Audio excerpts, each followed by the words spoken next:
Welcome everybody to the second webinar in the Dale Strickler series on that you chose to join us tonight. I'm Linda Poole. I'm with the National Center for Appropriate Technology, the Soil for Water program. I'm speaking to you from Montana, northern Montana, the ancestral and current home of the Assiniboine, Blackfeet, Métis, and Crow nations, who knew a lot more than I will ever know about drought and how to survive in a way that cares for the land and for our communities.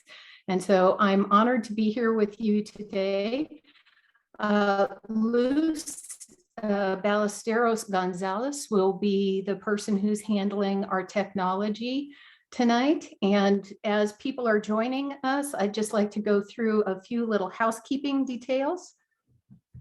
This is the Soil for Water program where we practice and learn about catching and holding more water in soil. Mike Morris from Colorado is our project leader. And tonight we're joined by many of the people on our team. There's these people you see on the screen now and many more who are ready and able to help you implement and learn more and share with you in the journey of doing drought resilient ranching and farming. We want to say thank you to our funders and in particular to the Natural Resource Conservation Service, whose grant is supporting this webinar. It's because of NRCS that we're able to be here with you tonight. So soil for water, why would we talk about that? And we're not going to go into any long length because you came to see Dale, not us, but really the idea is soil and water are what bring together people who eat, people who farm, people who ranch, people who care about a bright future for their kids. It matters in terms of money, it matters in terms of land health. And so we feel like as we try to work on soil for water, the important thing that we do in soil for water is we recognize that we are all learners. We are all teachers. We have something to share. We have something to learn. And as we go about that, we like to have fun. And I'm going to take a deep breath and just say, you know, here we go, Dale. It's another great opportunity for us to learn from Dale Strickler, an agronomist, a rancher, an author, a person who has put a lot of effort into helping us think about how to build a drought resilient ranch. And with that, I'll let you take it away, Dale. Okay, there we go. Okay, so one of the things that prompted me to write my book, The Drought Resilient Farms, I went to the summer of 2012, and there was severe drought over most of the nation, and we had a number of drought meetings put on by a number of organizations, and I attended a number of these, and essentially here's what I was told as a rancher. They said, okay, here, they were typically 3 hours long. The first hour was defining what a drought is. The second hour was telling us how dry it was. And then they spent about 5 minutes telling us what we could do.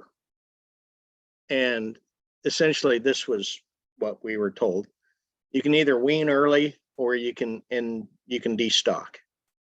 Like, that's it? That's all the solutions you're offering? So in other words, if we wean early, we're cutting our income this year.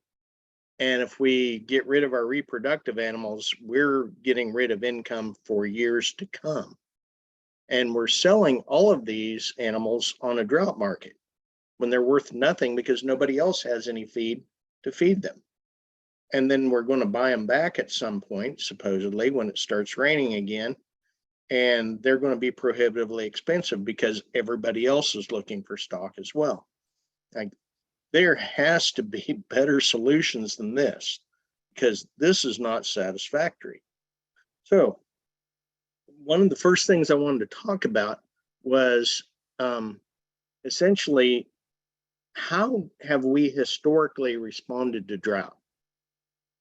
So here's a quick test. And let's just say, hypothetically, you have pasture, it's one pasture, you've 50% removal by July 15th. bone dry, no rain in the forecast. Long range forecast says you're not getting any more rain, which means you're not getting any more growth. Okay, so you have enough hay on hand to feed your livestock for 6 months. So here are your three options. You can continue grazing until the grass is gone and then begin feeding hay. Or you can feed hay on the pasture to stretch it, or remove the animals immediately from the pasture, start feeding hay now, and if you can do math, you're going to run out of hay before the winter is over. Which of these three options do you choose? Now, I'll give you the answer of what I think you should do later on. And we'll talk about the impact of each of these decisions on your long-term profitability. So keep in mind what you choose to do. What have you chosen to do in the past? A, B, or C? Which have you chosen to do in the past? Which have your neighbors done? And we'll see if after we go through this, if your answer doesn't change. So the most important step for managing drought with livestock is to plan ahead. And that's probably the number one thing we fail to do. We put ourselves in horrible situations because we do not have a plan B. And honestly, we don't even have a plan A in most cases. So plan A should be properly managed pastures, reliable water sources. Plan B is to have emergency grazing sources, and plan C, emergency stored feed. Now, I'm not going to spend any time on emergency stored feed. That's pretty simple. I'm going to tell you only one thing about that. The time to buy emergency stored feed is not after you've been in a drought. The time to buy stored feed, surplus hay, is when it is in surplus, which is not during a drought. You want to buy hay when it's cheap and people are giving it away. Usually in the spring of the year after winter is over, that's the time to buy hay for an emergency. It's not now in most of the country. So we're going to focus on plan A and we're going to focus on plan B. So this, you should have one of these worksheets in front of you. If you don't, you can kind of scratch this down. We will cover this, but basically, if you take a notebook paper, put action, easy, cheap, fast, and impact across the top. And as you go through these, rate these different strategies for, are they easy? Are they cheap? Are they fast? And what's the impact? And when you start making decisions on these, obviously things that are easy, cheap, and fast, and also have impact, are the ones that you probably would choose for your operation. And the answers are not going to be the same for everybody. If it involves moving earth and you happen to own a backhoe, that might be easier, cheaper, and faster than if you have to hire it done. And some of these things, if you've got rocks, it's going to be different. If you have sandy soil, it's going to be different for everybody. Okay, so the most important thing, and I have to thank Linda Poole for this photo. The most important decision you can make in a drought is a decision that you've been making for years, and that is your prior grazing management. Obviously, it rained the same on both sides of this fence, and this photo was taken during severe drought. Completely different response by the grass. Look, this is green up in the spring, I believe, and completely different results from prior year's drought. Your prior grazing management has a huge impact, and we'll get into this. And I guess the question is, how hard are you making your animals work for feed? and how hard are you being on your plants? Take a look at this picture. I think this picture's worth 1,000 words. It's probably 100,000 words. Look at the response of the grass that's been cut down to 2 inches versus the grass that's been cut to 3 or 4 inches. How differently are they responding to drought? Isn't that amazing? Okay, now we've probably, all of us at some time or another, seen this chart. This is a chart from Kreider, 1955. This was put in USDA bulletin, and it talks about the percent leaf removal on these different grasses, 3 different grasses: Rhodes grass, brown grass, bluegrass, and all of them say the same thing. Once you remove more than 40% of the leaf area, the roots of the plant start to suffer. Okay, so take a look at this and take a look down there. You get down to 80, 90% leaf removal and your roots stop functioning, because roots need energy. Where do they get energy from? Photosynthesis. What does it take to make photosynthesis? Leaf area. Okay, here's a picture of a pasture I took in 2012. What percent defoliation is this? You say 80, 90, 100. You can still see some plant material, so it's not quite 100, but it's at least 90. What percent of the roots are functioning under this pasture? Why did that person, now how many, so which of these plants is going to function the best during a drought? Now, most of us know that overgrazing is bad and it's something we shouldn't do. So why do we do it? Okay, here's another thing about overgrazing.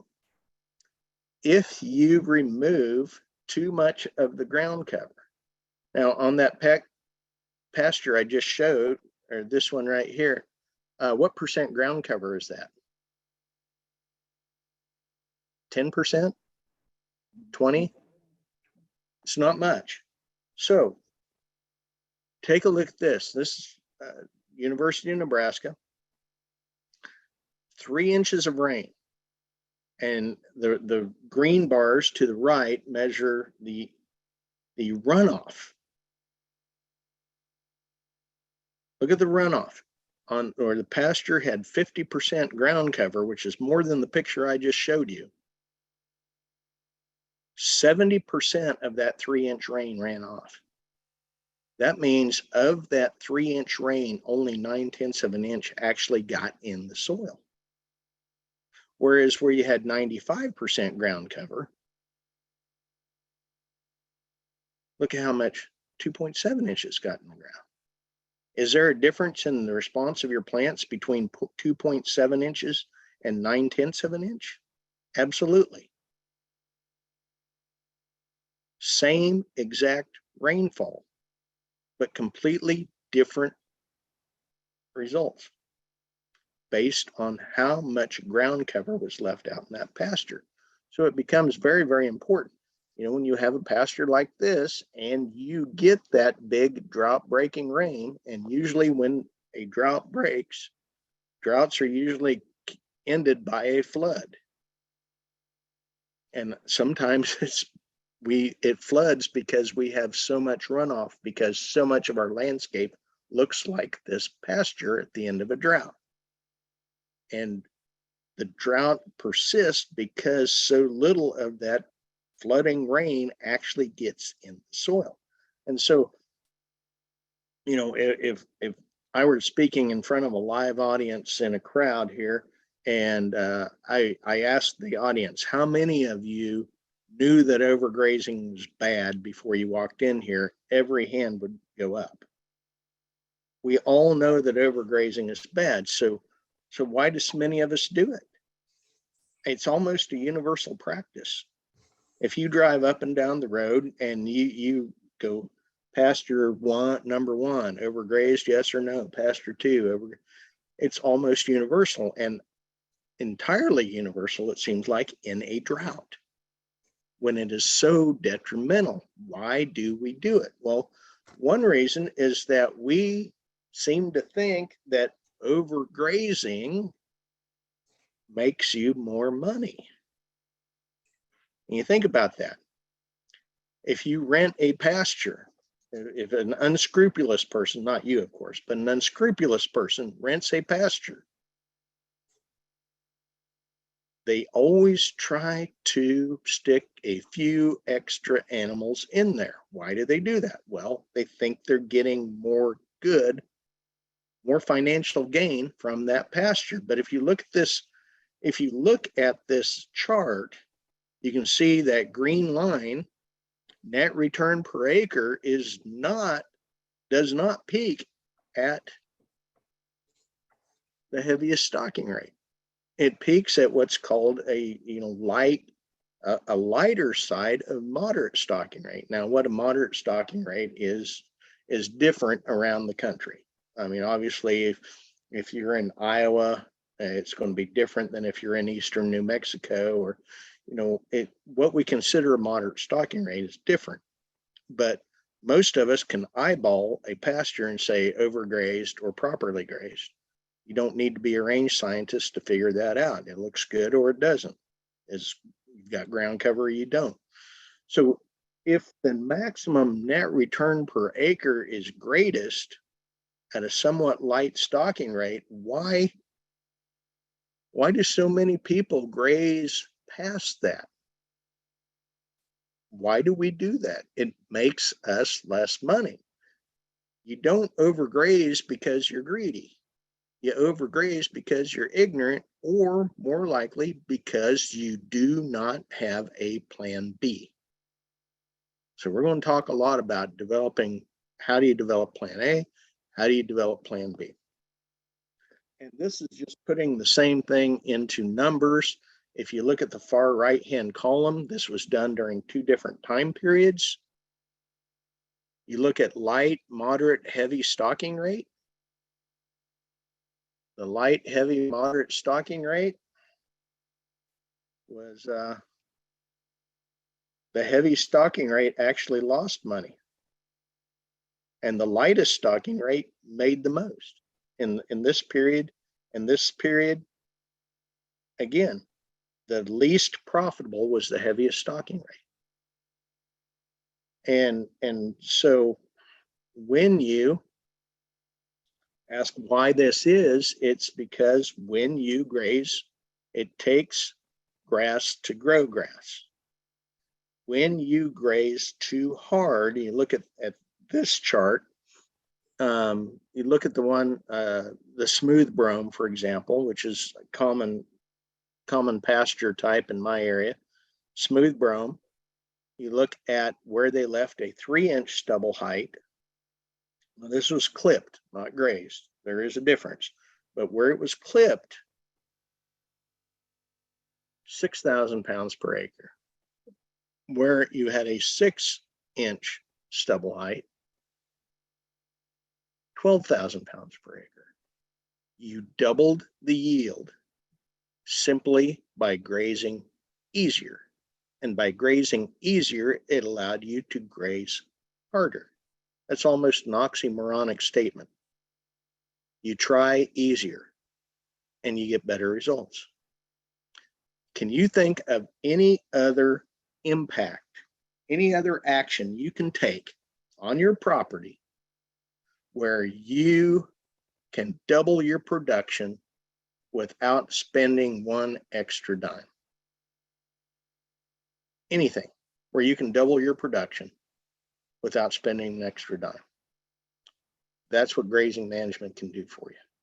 So the moral of the story is to graze half and leave half. At least that's what we've always been told. Now, I'll qualify that a little bit here. Would you say this is take half and leave half here? This pasture is about half grazed, right? Yeah, pretty fair. Yeah. If you look at it, there's some plants that are grazed 100% and some plants are grazed 0%, 50%.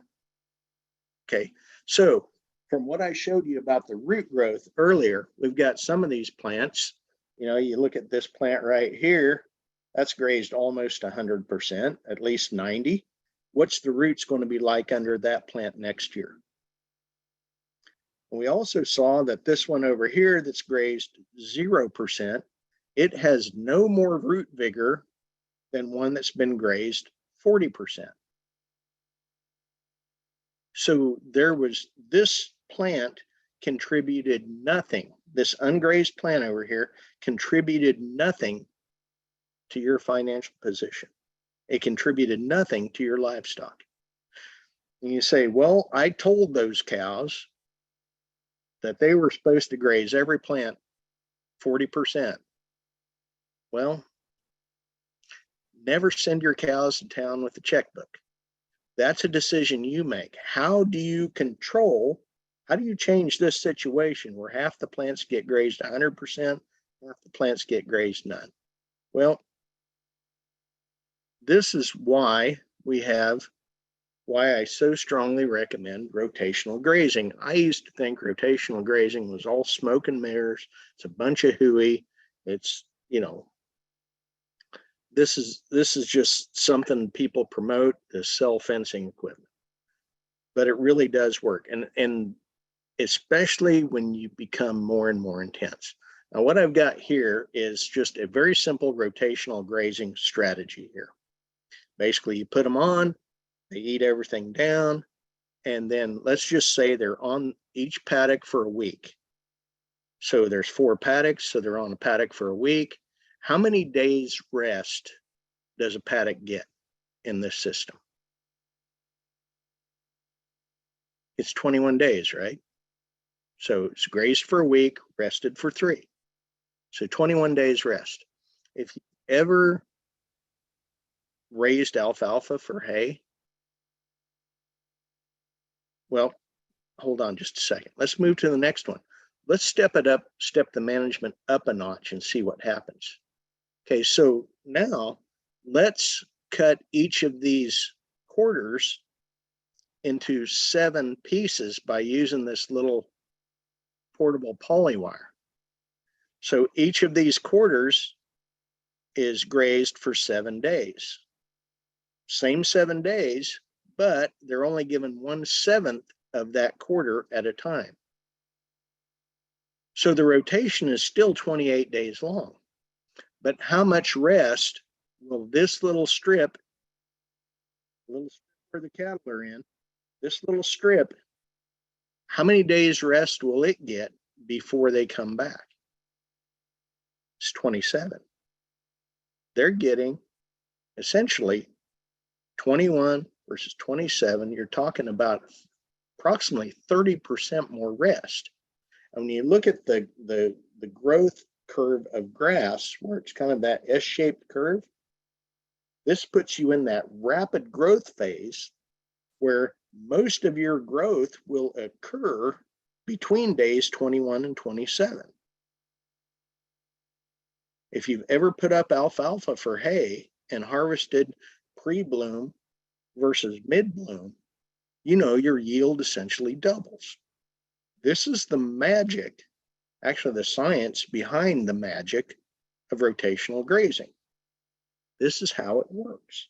You ensure it gives you control of 2 things. It gives you control of the amount of residual forage you leave. You control how, you know, these animals are going to eat from the top down, and you pull them off before you graze too low. Now, what is too low? Now, we said 40% leaf removal. Okay, is 40% leaf removal the same when you get 40 inches of rain as when you get 10 inches of rain? It's not. You know, when you've got this much grass, when you've got 4 feet of grass, you know, 40% removal still leaves you, you know, maybe 2 feet of grass. But when you've only got a foot of grass, 40% removal might be pretty severe. Or you got 6 inches of grass. The amount of residual forage is more important than the percent you take. That's really pretty important because we've been trained in, even in range, you know, you take half, you leave half. That's not nearly as important as how much half did you leave. You want to leave enough residual leaf area that you have a photosynthetic base remaining. And everybody I talk to, and I advise a lot of ranchers, I say, well, you have to rotational graze. If you rotational graze, it'll solve this problem, this problem. So I just don't have time for that. That's not true. You don't have, well, I'll show you this. This friend of mine, Alan Hubbard, he did a study on his own ranch, keeps immaculate records.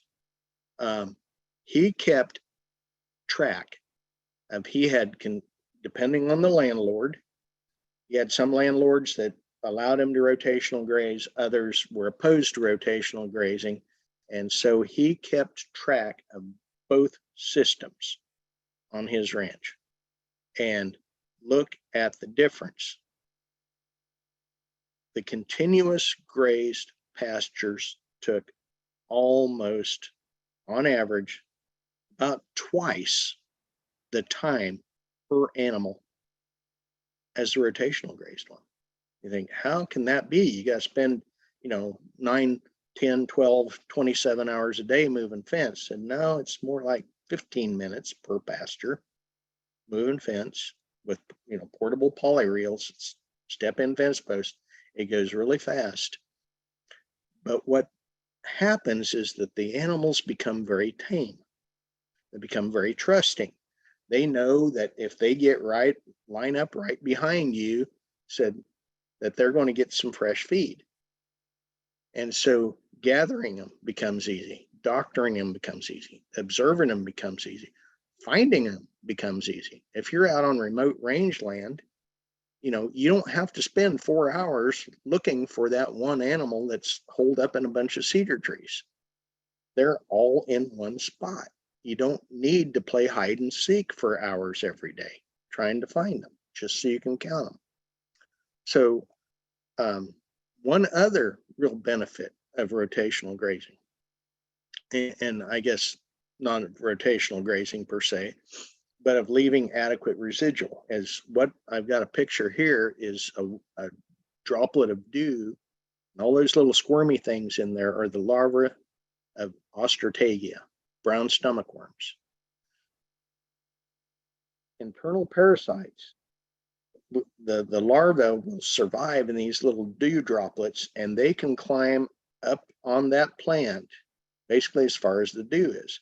And once the dew dries off, they dry out and die.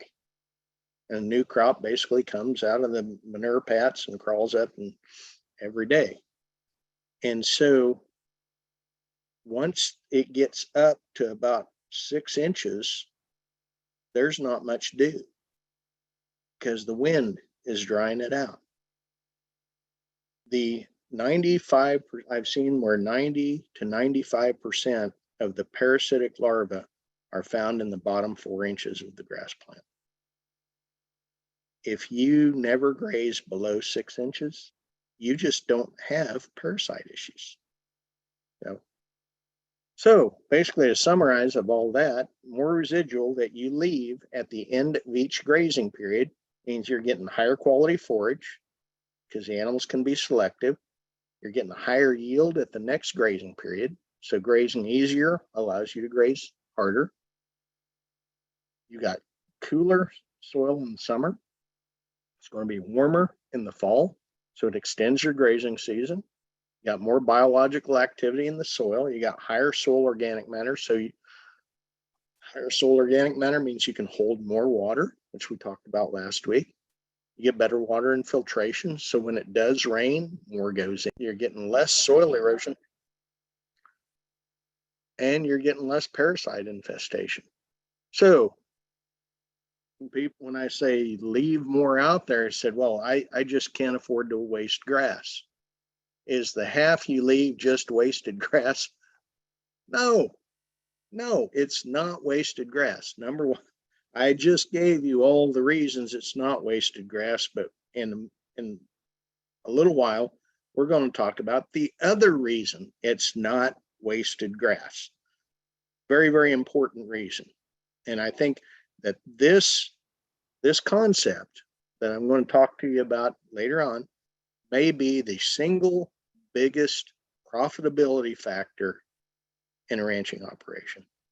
So, but what I didn't talk about is how do you avoid, like you said, I gave you all the reasons you shouldn't overgraze.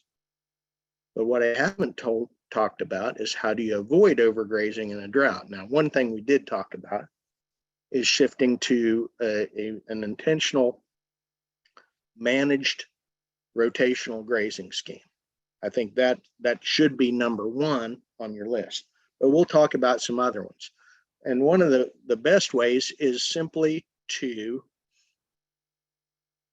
determine your proper stocking rate in the first place. And what I've got here, this is essentially a soils map.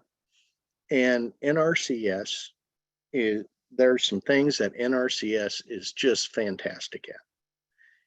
And their services are free. This is one of the absolute best things they can do for you.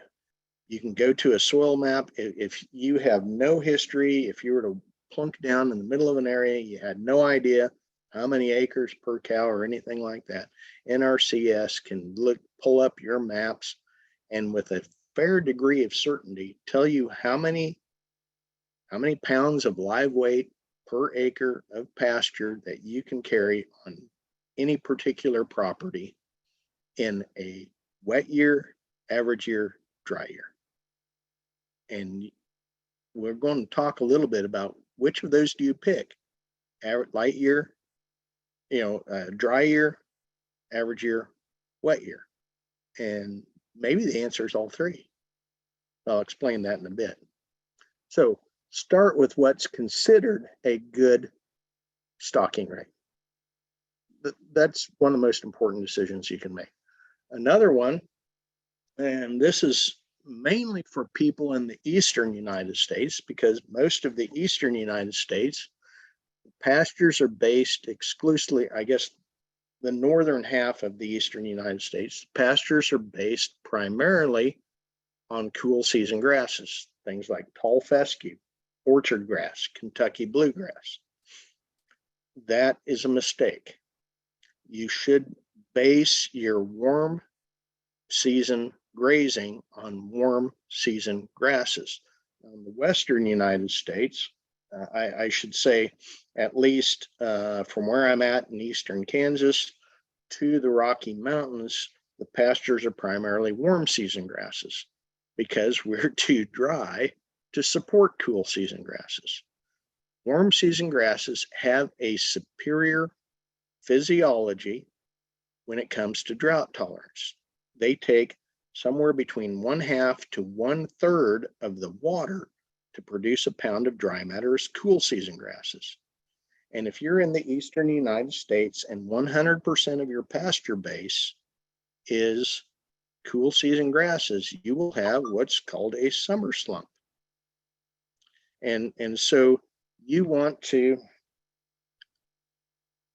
if you want to take one big fell swoop and completely eliminate, I won't say completely, but largely eliminate your susceptibility to drought, put about 1/3 of your pasture resources into native warm season grasses. And what I have here, this is eastern gamagrass. And eastern gamagrass is the day I took this photo, we had 13 inches of rain in the previous 13 months, which put us about neck and neck with the city of Tucson. I had orchard grass pastures where everything was dry and crispy, about 100 yards away from where this photo was. Tall fescue, same thing, dry, crispy, brown. Eastern gamagrass, warm season grass, growing beautifully, completely unaffected by pretty severe drought for our area. We were at about 40% of our annual rainfall at that time. And just to put that kind in numbers here. Here's some information from Penn State. So we've got all these different grasses here. And what we've got here is a shallow dry soil, the SD column, and the deep and fertile soil. So this just illustrates what you've got. We got 3 different cool season grasses here, 4 different cool season grasses here. And as would be expected, when you get into the dry, shallow soil, the productivity just crashes on these cool season grasses. This is what happens to these grasses in a drought. But look what happens to these warm season grasses. Switchgrass, it went down, but only a little. Big blue stem, it went down, but again, only a little. When you base your summer grazing on warm season grasses, you are creating a extreme measure of drought tolerance that cool season grasses alone will not give you. Another thing you can do is to use deep tap-rooted plants. And what I have here on this pasture, the left side of the pasture, this is orchard grass, tall fescue, and white clover. And to the right is orchard grass, tall fescue, and alfalfa. And alfalfa, as you can see, is just plugging away. You cannot even see the white clover because it is dry and crispy. Now, grazing alfalfa in a pasture has its challenges, and we'll talk about that here shortly. But the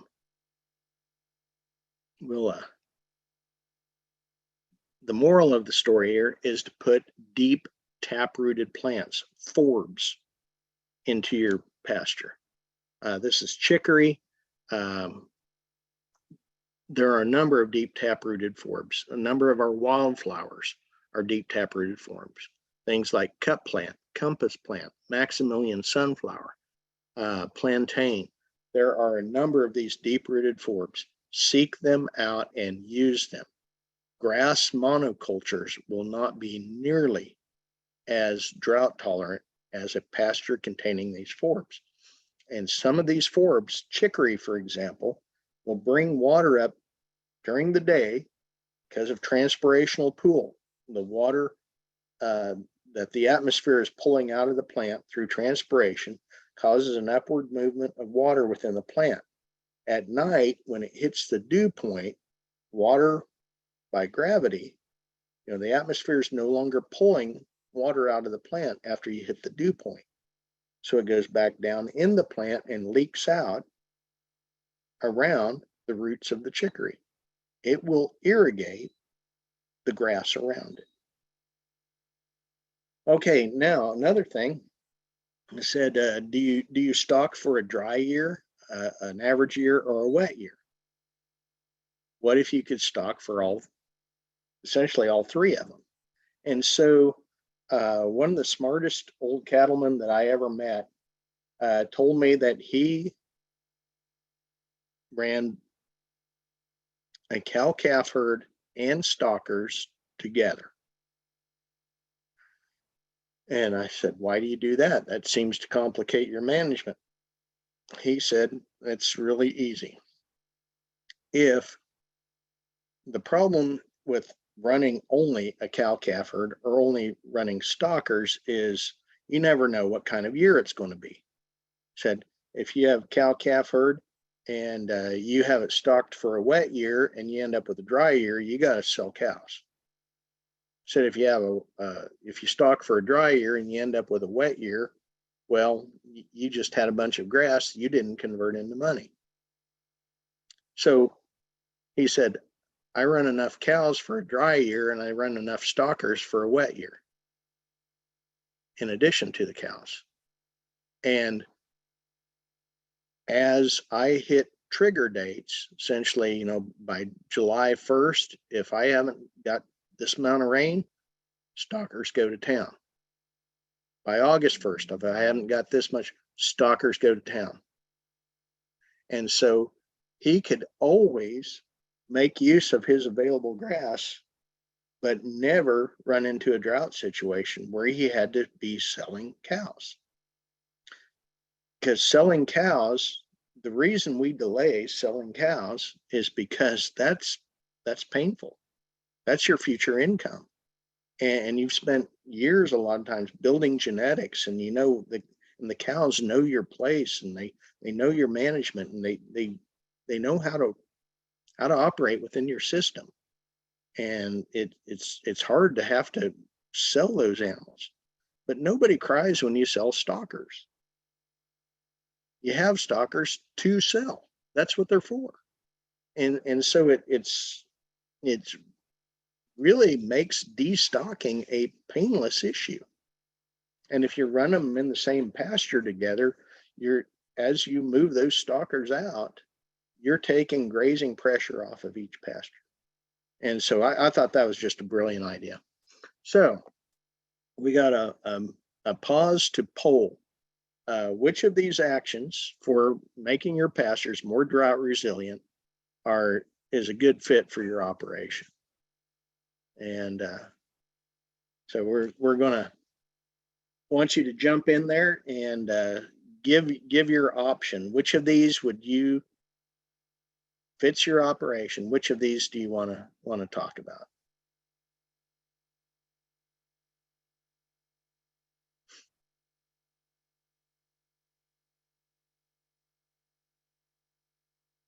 So everyone should be able to answer the poll. And we're about to close it in like 10 seconds so we can discuss the results together.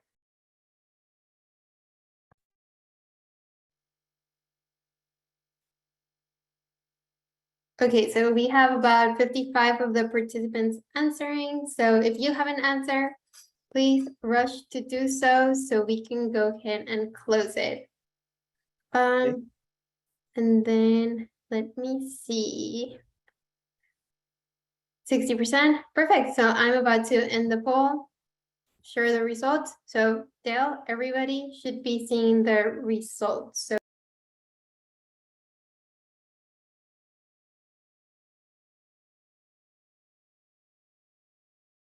So what, basically we've spent time said, okay, here's why you shouldn't overgraze. But when you run into the drought, when the drought is here, what can you do? So what do you have? What can you do once the drought is here? And unfortunately, that's the situation most of us are in. And just like before, we have this little worksheet here that you can fill out as you go, and rating them on, easy, cheap, fast, and then what their relative impact is. So one of the first things I want to talk about is the most predominant crop in the United States is corn. And most of us are aware that corn stalks are a useful feed after harvest. But problem is that virtually nobody makes optimum use of corn stalks. And the reason is when you turn, let's say 100 head of cows out on 160 acres of corn stalks, what do they eat almost exclusively for the first few days they're out there? They eat corn grain. They eat the grain.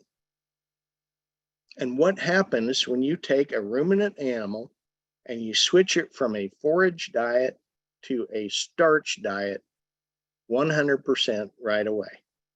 Well, what happens is what you see in that middle picture. These are the insides of rumens.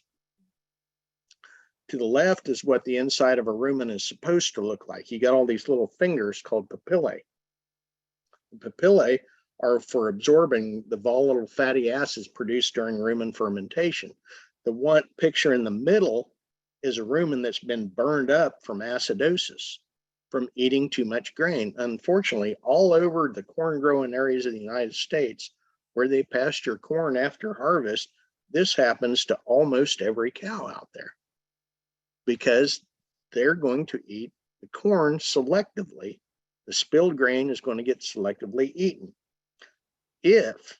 if you can prevent this from happening, you can make sure that a much higher percentage of the nutrition contained in those corn stalks ends up going on the cow's back instead of out the cow's butt. So how do you do that? You do it with strip grazing. You ration it off a little at a time. And it's real easy. It's similar to the rotational grazing. You just start at the water source. You have 2 fences set up, portable polywire, and you just leapfrog them, moving away from the water each day. And it's really ridiculously easy. Polywire and some temporary step-in fence posts. It's pretty easy. And I have had people, I've done 660-foot stretch with a stopwatch on me. And to do that move took 3 minutes and 47 seconds. 3 minutes and 47 seconds. Now, I was going as fast as I could, but it really is a ridiculously short amount of time to do that. Now, people tell me they don't have time to do this. How much do you pay hired help? What can you get hired help for? Can you get hired help for $20 an hour? Can you get it for $50 an hour? 100? Okay, I calculated what the value of that time spent moving stock. So in the Corn Belt, they say an acre of stalks will carry a cow for a month. Okay, so 160 acres will carry 160 cows for a month. That's standard rule for high yielding corn. But with strip grazing, it'll carry those cows twice as long. That's been shown in Corn Belt University's practical experience. It is almost universal. When you strip graze, move that fence daily, you can carry them twice as long on the same acres. And if you're getting stalks for $10 an acre, hay costs this, you're $36 a head per cow. So you're saving $26 a head per month if you're grazing stalks instead of feeding hay. Take that times 160, and it takes you 15 minutes a day for 60 days to move that fence. That's $4,000. And that time you spend is $277 an hour. Now, how many of you have been to the doctor and been told you need to get more exercise? And you say, I just don't have time. You don't understand how busy I am. Would you exercise 15 minutes a day if you were getting paid $277 an hour and you can skip going to the doctor's office? Because now you're getting exercise. I think most of us, if we're not willing to do that, we should be willing to do that. So corn stalks themselves are pretty good, but what if you could make corn stalks better? Here's corn stalks that have had cereal rye drilled into them after harvest. So not only do you have the stalks, you've got some green material out there to go with it. Here is corn stalks that has had turnips and annual ryegrass, aerial seeded. This was under pivot, and so the pivot watered it up. And even in the driest areas, a lot of times we still have irrigated corn. And so this is an option for generating more feed from the same acre. And this I took this up at the Minokan farm in North Dakota. This is corn on 60-inch rows. And you say, why would you plant corn in 60-inch rows? We plant it in 30. They planted in 60-inch rows because they went in about 3 weeks after the corn emerged and planted these cover crops in it. And the plant that's so prominent there is Bayou kale. And what they found is that the corn in 60-inch rows yields about 90 to 95% of what it does in 30-inch rows, which seems like you're going backwards. But instead of about a half a ton an acre of cover crop biomass at harvest, like in 30-inch rows, they're getting 2.5 or 3 tons an acre of cover crop biomass.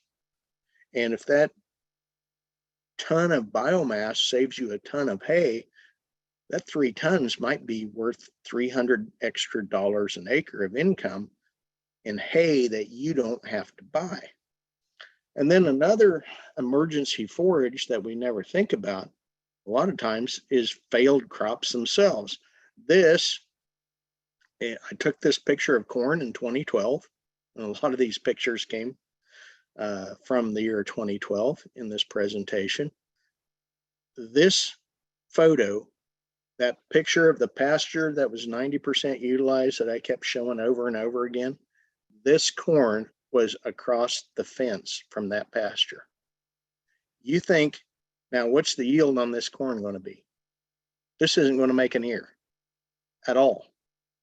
You think this guy who's going to get no income other than crop insurance from this corn crop, and the guy in the pasture whose pasture is going to suffer for years to come, you think maybe they could have come to an agreement, struck a deal, said, I'll let you graze my corn if you pay me this much? Might have been beneficial, might have even been the same person. I don't know. I was trespassing when I took this photo. So usually when we have drought failed corn, people want to put that corn up as silage. And I think that's a really bad move. And I'll tell you why I hate silage. I don't hate silage. I hate making silage. I like to feed it. If someone gave it to me for free, I'd feed it all day, every day.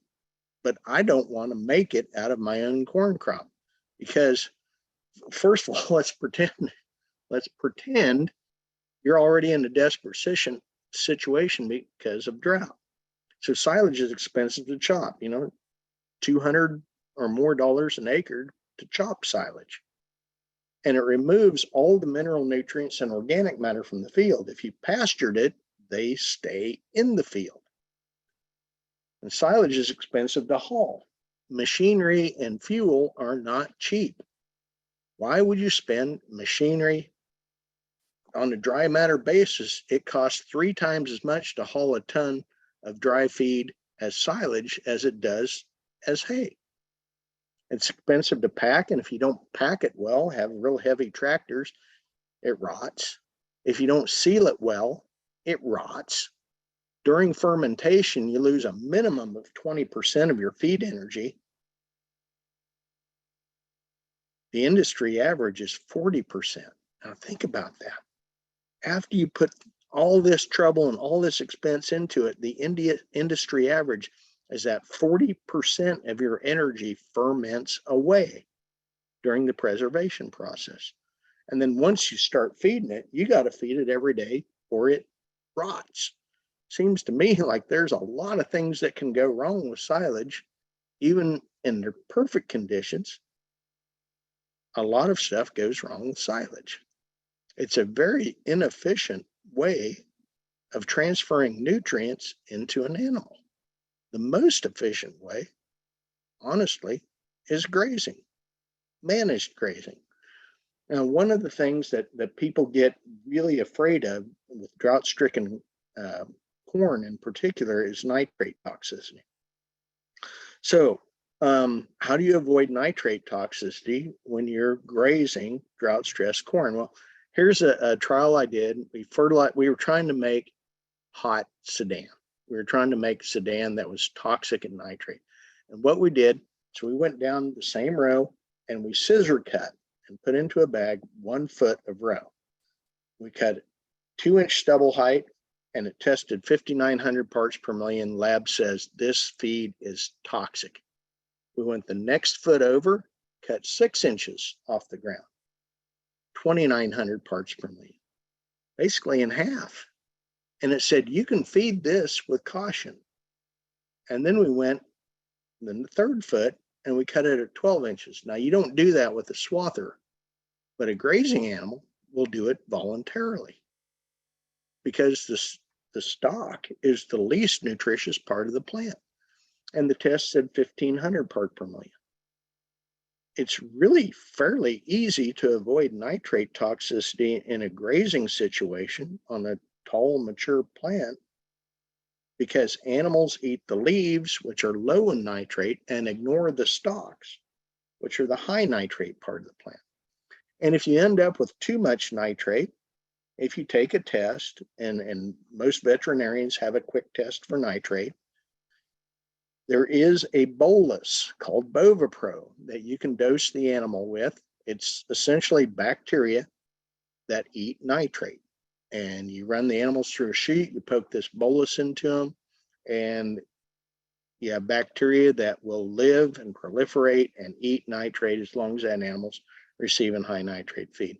And it basically cuts your nitrate load in half, according to the research that I've seen. So that is an option if you have high nitrate feed. And a lot of times in a drought, there's high nitrate feed that is available for little or nothing because people are scared of it. This might be an option to allow you to utilize some feed that you might not otherwise be. Soybeans, drought-stricken soybeans can be used. They do not cause bloat typically, very rare. They are low in fiber, so I'd supplement with some grass hay. Another possibility is grazing alfalfa in the drought. You see the ruler there, this is 6-inch tall alfalfa. If you've ever tried to put up a bale of hay, you know that something 6 inches tall doesn't make a bale. There's not enough length of stem to hold together to make a bale in the baler. So this is something that really has no economic value unless you graze it. Now, of course, the fear that people have with grazing alfalfa is that they're going to make their animals look like this. They're going to bloat, they're going to blow up, and they're going to die. And I often say that alfalfa is the best grazing plant there is, except for two problems. It'll kill your animals and your animals will kill it. But there are precautions you can take that can make alfalfa a fairly safe grazing plant, and it has so many advantages. I mean, all meat and milk is protein. And no other plant in temperate region makes more protein per acre than alfalfa.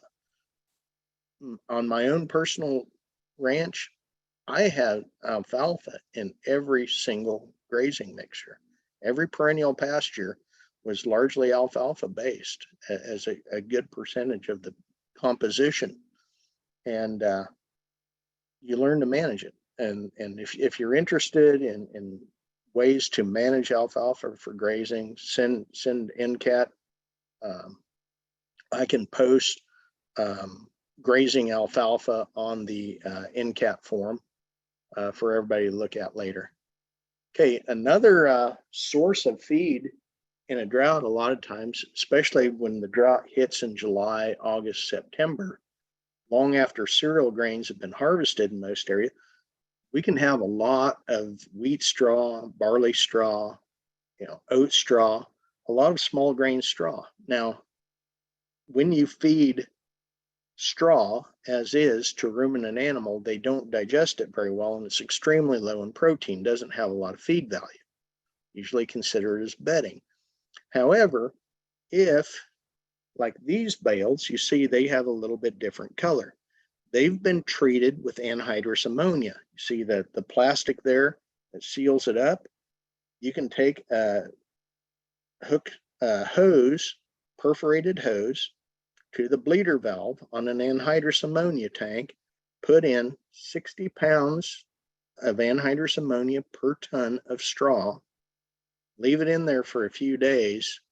You take it out, it turns kind of brownish like this.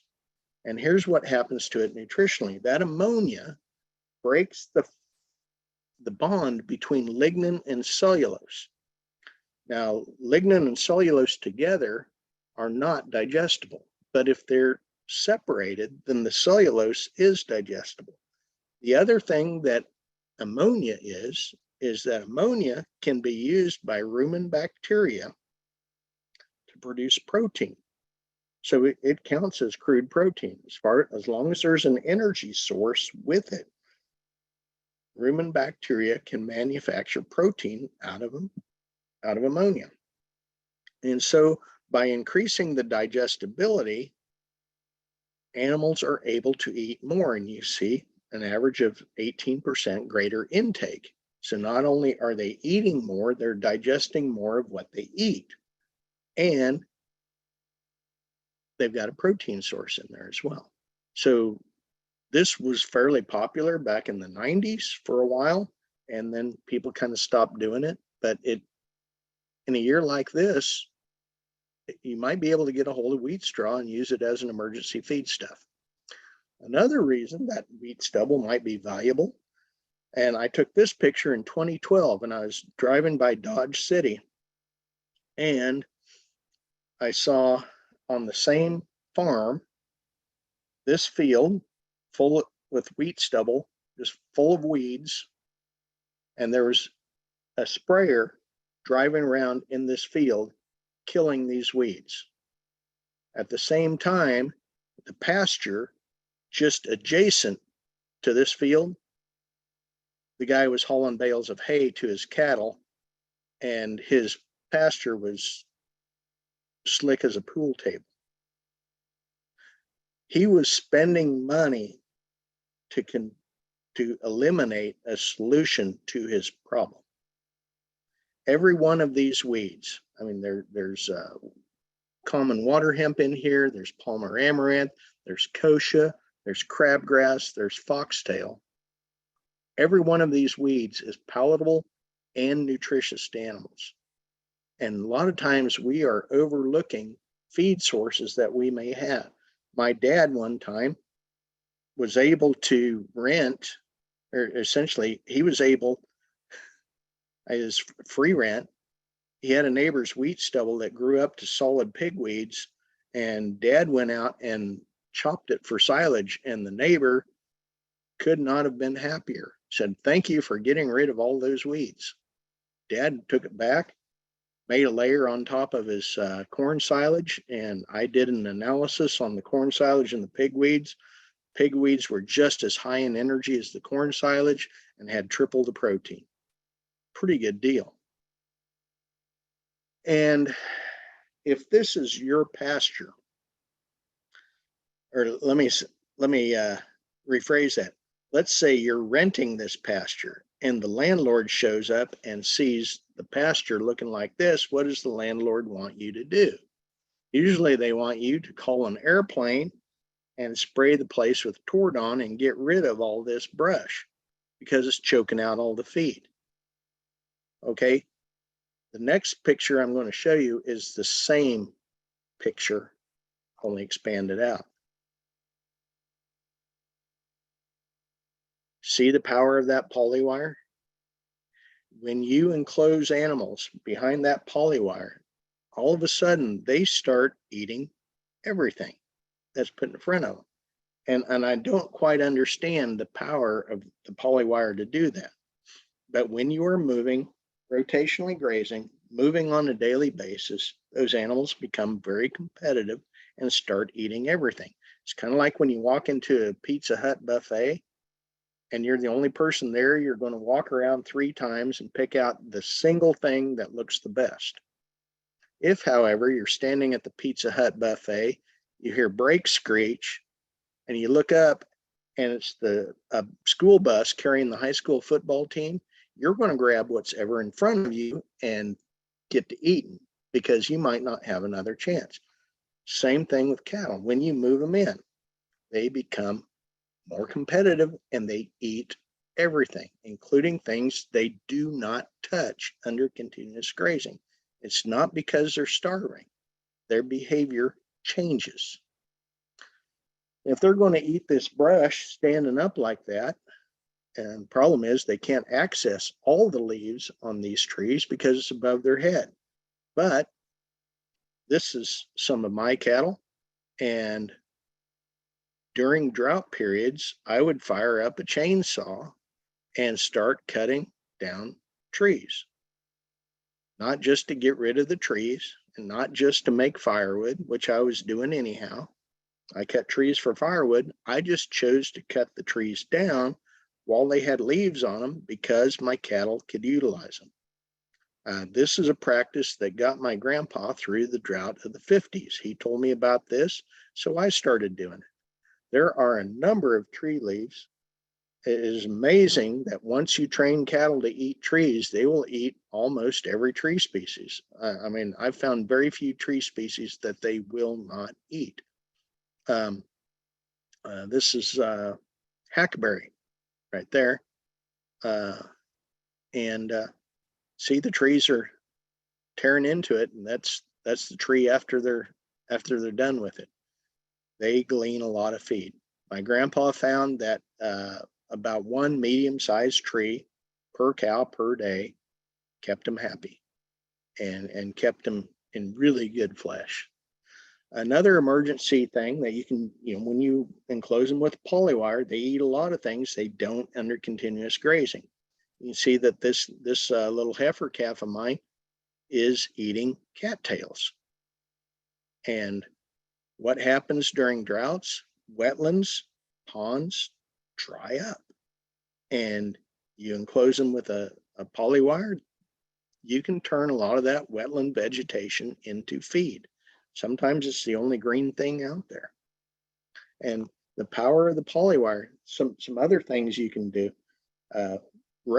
county road ditches, rather than mow it, put a hot wire around it. Now, you don't want cattle walking on the county road ditch for a month, but with a polywire, you can turn them in there, graze it for a day, get them off, and then take the polywire down. They're not out there exposed to traffic and the risk of getting out in the road day after day. It's one day, maybe even a few hours. You can get enough feed to get you one more day closer to the rain. Okay, the other thing you can do is to intentionally plant cover crops. Plant crops for grazing. Of course, it takes rain to go grow cover crops, but as we're going into winter, rain now won't make you grow feed 2 months ago. It can make you grow feed 2 months from now that can replace hay that you might otherwise have to buy. So what I have a picture of here is there's rye, there's radishes, and there's volunteer corn. And the reason I like this picture is look at how much feed that corn is producing. So I've got a list of cool season cover crops to provide fall grazing.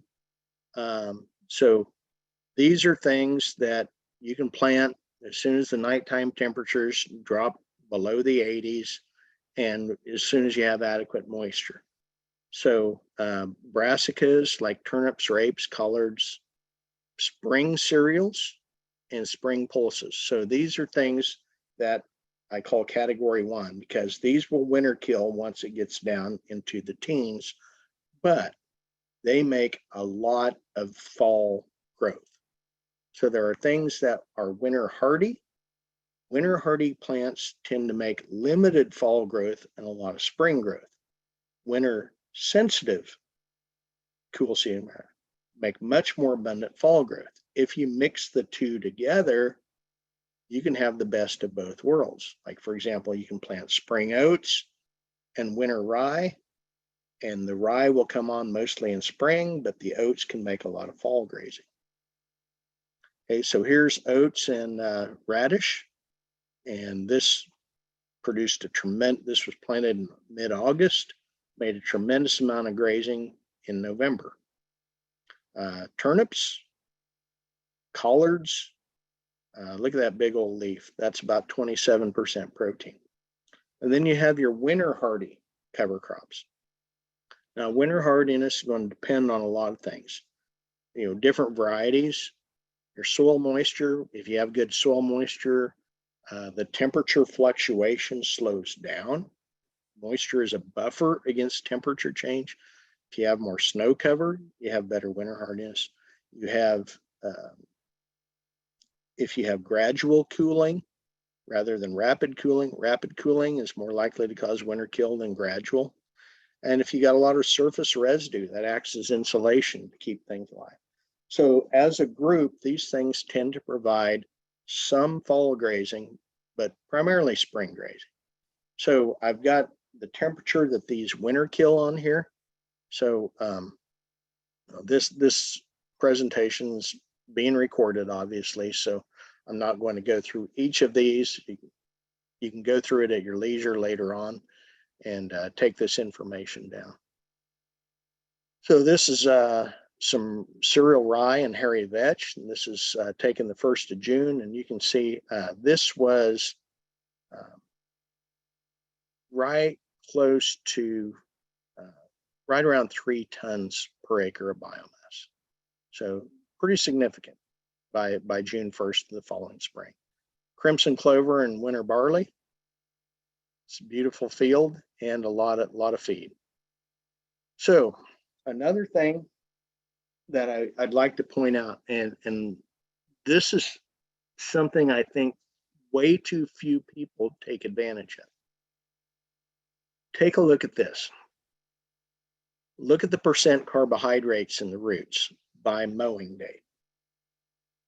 If you take a warm season perennial grass and you graze it very hard in late summer, you are severely damaging the root system. In a drought, when are we most likely to severely overgraze a pasture? It's in late summer.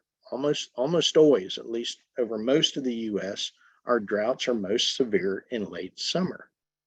And so that's when overgrazing occurs. And that's when it's most detrimental to the warm season grasses that tend to predominate in our most drought prone areas. So if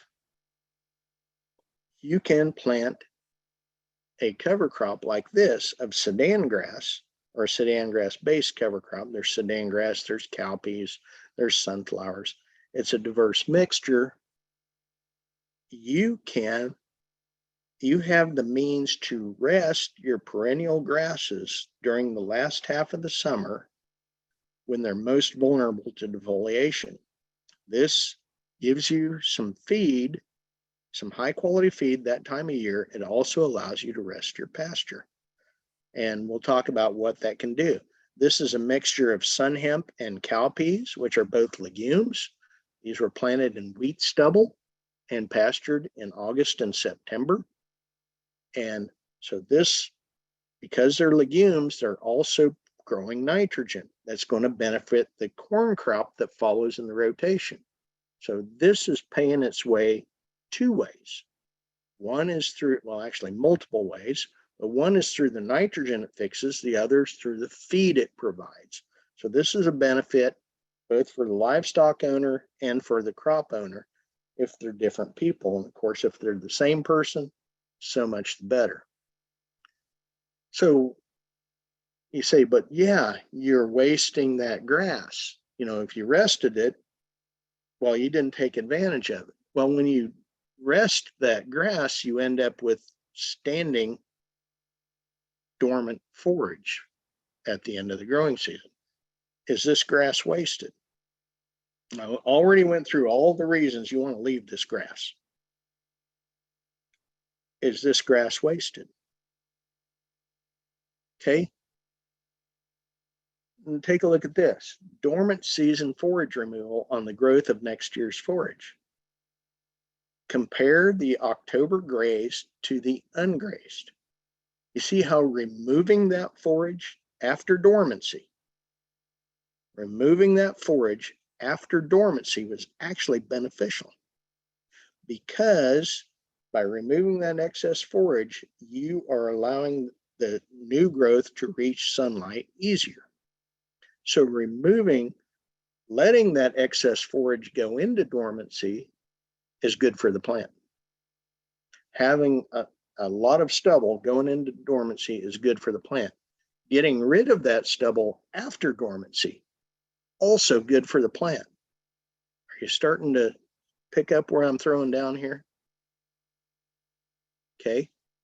Now, if planting that sedan, if removing those animals early in a drought and feeding hay, whatever you did to get those animals removed from pasture, from alternate forage, to allow it to go into dormancy shaggy, and then following dormancy with grazing, that dormant forage, that will set you up for the next drought exceptionally well. So the problem is that this dormant forage on warm season grass isn't that great a quality. You know, now on tall grass prairie, it might only be 4%. Now in your more arid grasses, it's better and better. The drier your conditions, usually the higher protein that is. Your rumen microbes need better than this. So how do you, we're going to have another pause to poll here. So which of these practices might be a good fit for your operation? And we'll pick up and talk about how can you incorporate this dormant forage into your operation. Not much interest in ammoniating straw, but there's a lot in using weeds for feed. Yeah, so now everybody's seeing the results. So. Okay.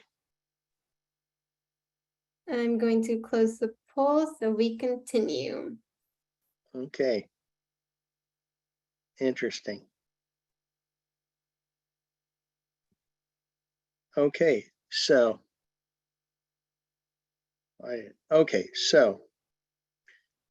so now we're going to talk about how do you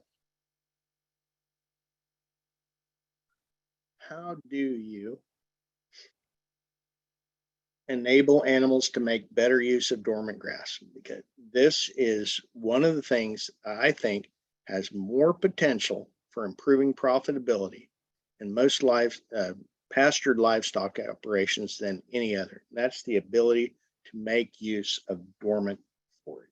So I've got some things here we're going to list out, and we're going to talk about each one of these. But this is your note-taking sheet as we move forward. First of all, your animals must be non-lactating. On most dormant forage, particularly of warm season grasses, and an exception to this would be probably tall fescue. But most dormant forages, the quality is not going to be good enough to support a lactating animal. Because as you can see here, an animal in lactation needs a lot more feed and better quality feed than what dormant forage would provide. I'm going to show you this. This is actually a mother and son of one of my cattle. And that mother weighed just a little over about 1,050 pounds. And that calf next to her weaned off at 920 pounds. Boy, I'm good, aren't I? How many people wean off 90% of the mother's body weight? I did. Okay, but now I'm going to tell you the rest of the story. Okay, so I bought a bunch of heifers that were supposedly open. And I calve in May. And I went out to check my cattle on January 1st of the year, and there were 4 black dots in the snow. Newborn baby calves. And I had 3 feet of snow on the ground and nothing to feed those animals. You know, I calve in May, so my cows, they were out on corn stalks roughing it. You don't rough a first calf heifer through on corn stalks. So those animals got segregated from the rest of the herd, and I had to feed them alfalfa hay for 4 months. 4 months of alfalfa hay for these 4 animals that were just all like this. The average weaning weight on those, now I weaned them at 13 months of age, so it's not like a 7-month weaning weight. They were yearlings when I weaned them, because I weaned them the same time as I weaned all their pen mates at 9 months of age. This group averaged 920, but the others averaged 816. And they had been wintered on corn stalks and nothing else. No hay at all. 4 months of feeding alfalfa hay got me an extra 104 pounds of weaning weight. And when I sold those animals, the 920 pounders brought $16 more per head than the 800 pounders. Can you buy 4 months worth of alfalfa hay for $16? And it occurred to me that this is the way all my neighbors who calve in January and February operate every cow every year. Like, no wonder nobody's making money in the cattle business. They're pouring all their, I want to show you this. This is a statue, I believe is it in Casper, I believe, downtown Casper, Wyoming, basically showing this courageous, heroic cowboy saving this baby calf in the snow. Cowboy's not a hero. Who put the calf in that situation? Who's the guy who turned the bull in so that the cows calve in the dead of winter in Wyoming? That guy. That guy is not a hero. He's the culprit. He's the guy who made the decision to calve in the dead of winter. Not only is that, it's just silly. Now, I asked all my neighbors, why do you calve in February?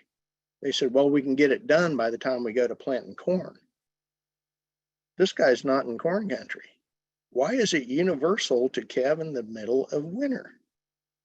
Why do you place the time of year when the highest nutrient needs of that cow is you are in the position to least be able to economically or feasibly supply good quality nutrition? One of the best moves I ever made in the cattle business was to shift my calving season from February to May. It was like that moment in the Wizard of Oz when it went from black and white to color. I went from calving in a muddy old lot in a barn where the calves, where it rained every night or rained every day and froze every night. I had to peel frozen calves off the ground. They were getting stomped on around the hay feeders. They were getting pneumonia. They were getting scours. They were dying, and it was miserable. I'd have to jump back in the pickup and 3 o'clock in the morning, warm my fingers back up. But this is stupid. I'm calving in May. I don't care if I get a little bitty calf. At least they'll be alive. Because that first winter when I calved in February, the very first year I owned cattle, I lost 1/3 of my calf crop. That is a miserable, miserable introduction. And it's not good on a marriage, I'll tell you that. I shifted to May calving, and it was, I think I pulled one calf in the next 15 years. And it was years before I lost a calf. It was unreal, the difference it made. So the ability to use the shifting of your birthing season is one of the most important decisions economically. One of the reasons, only one of the reasons, is because it allows you to have dry cows, which can use dormant forage. Dormant forage is cheap. And when you put economic value on that dormant forage, you have economic incentive to leave half. You get paid to leave half instead of being tempted to eat that half during the growing season. Because the half you leave, if it can be used to winter cows, is more valuable than the half you grazed in the summertime. There's all kinds of things you can graze in the summer. But if you can graze dormant forage in the winter, it replaces hay. But if you're grazing dormant forage, you might need additional protein. You need about a pound. You need, if you look at this, dormant forage is going to be a bit deficient in protein. It's also deficient in energy. But if you remedy the protein deficiency, they will digest more, which means their intake goes up. They will eat more. So about on tall grass prairie, which is the environment I'm in, about 1 pound of additional protein per head per day on average gives you enough additional groceries for those animals to use that. And of course, if you're in the drier area, you can get by with less than that.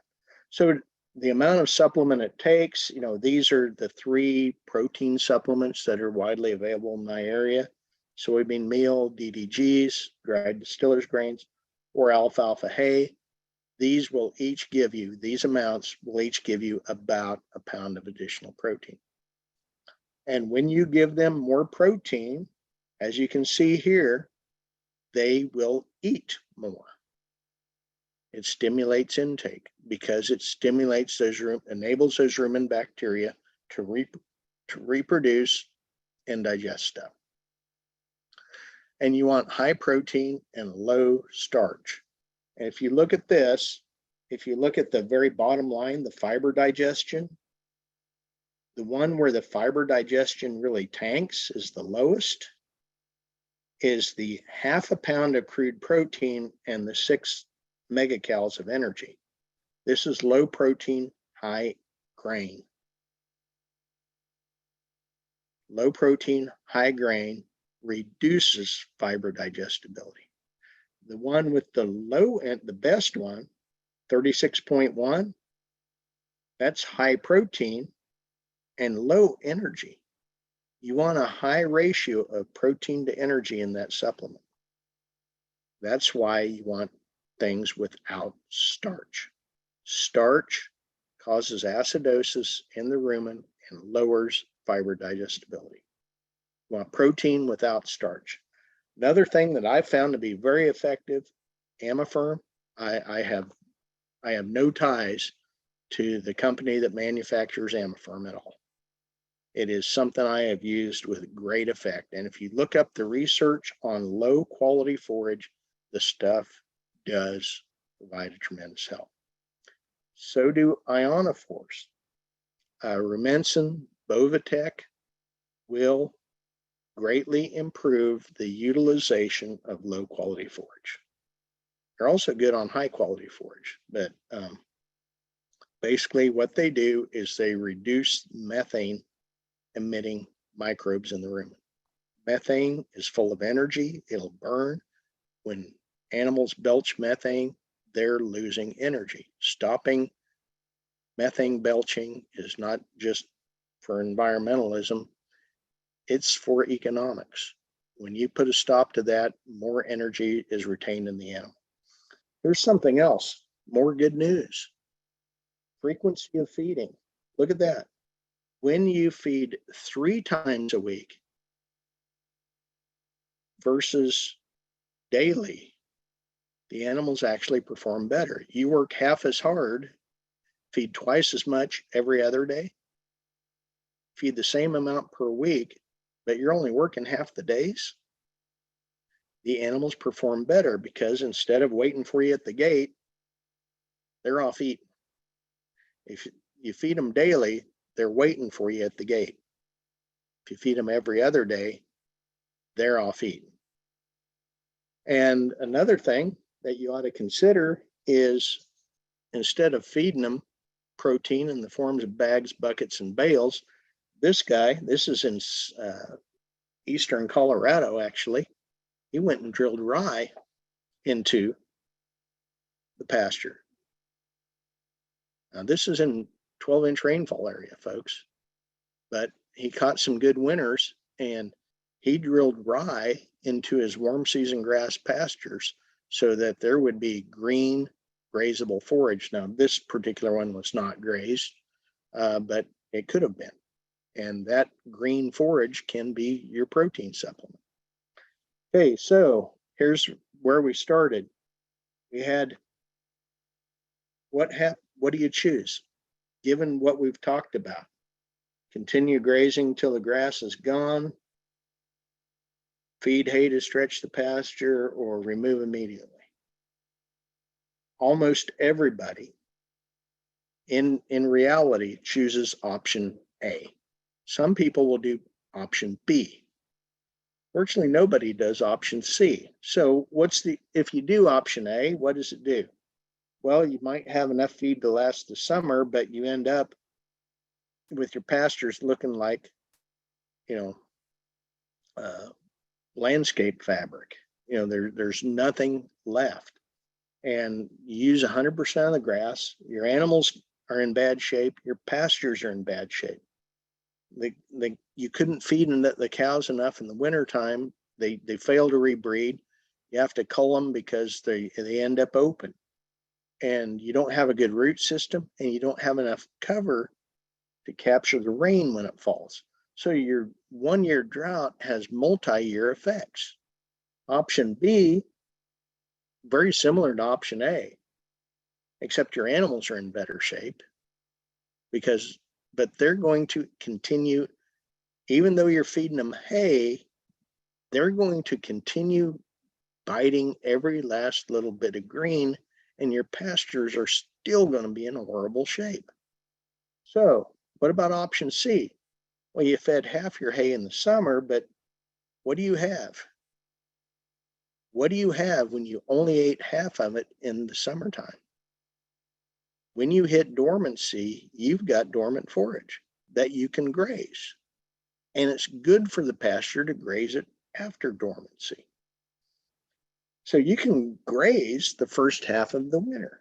Now, if you've got rental pastures or BLM land and you got to be off by a certain date, maybe this doesn't work for you. But for the people that are able to go back on there to rest a pasture until dormancy and then use it after,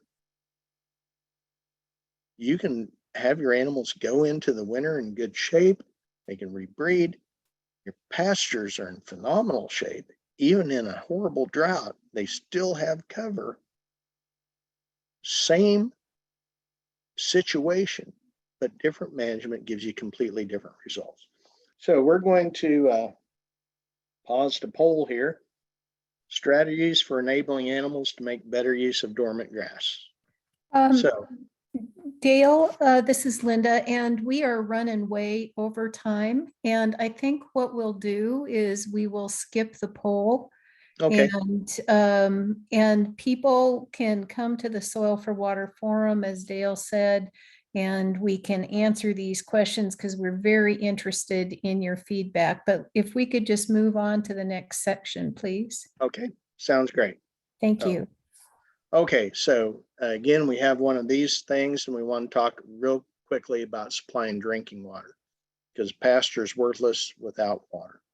And I think one of the important things, what kind of quality of drinking water do we have here? We've got a pond, but we really don't have water. We've got a mud hole. And I think one of the most important things you can do to maintain long-term viability of water resources, ponds in particular, is to fence the animals out of the pond, fence the animals out of the stream. Now, obviously, when you fence them out, you want them to have access. So I want to just do a little close-up of the access point here. This one is made by putting a cable through a bunch of floating tires. Since cows don't like to put their heads underwater, this fence will keep the cows out of the pond as a whole, but they can still get in there and drink. Here's another way of providing water. This is just a simple siphon, just a PVC cap.